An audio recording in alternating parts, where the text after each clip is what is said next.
Frotamos las palmas de nuestras manos y las aplicamos en nuestro rostro, el cuero cabelludo y todo el cuerpo, y repetimos 3 veces.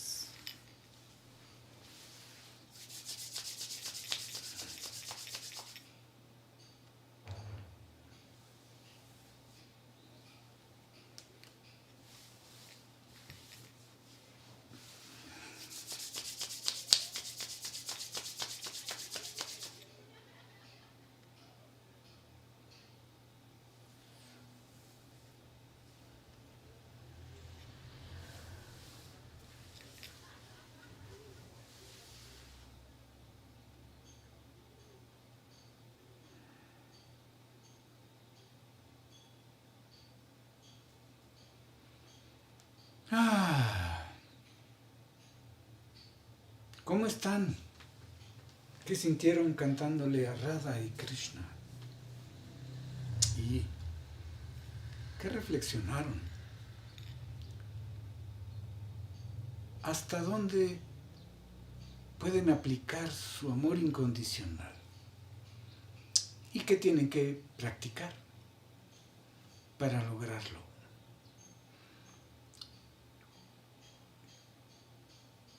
Y para que ustedes sean los seres más maravillosos que puedan imaginar. Maravillosas también.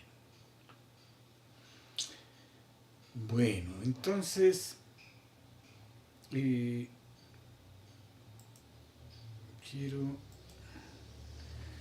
tenemos por aquí unos mensajitos.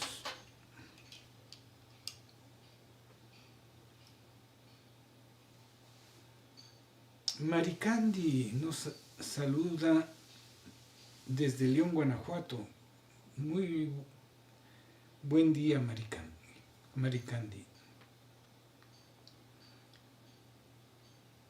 Y la Asociación Civil Elvas, Alejandro Retetutera Melgarejo, presente.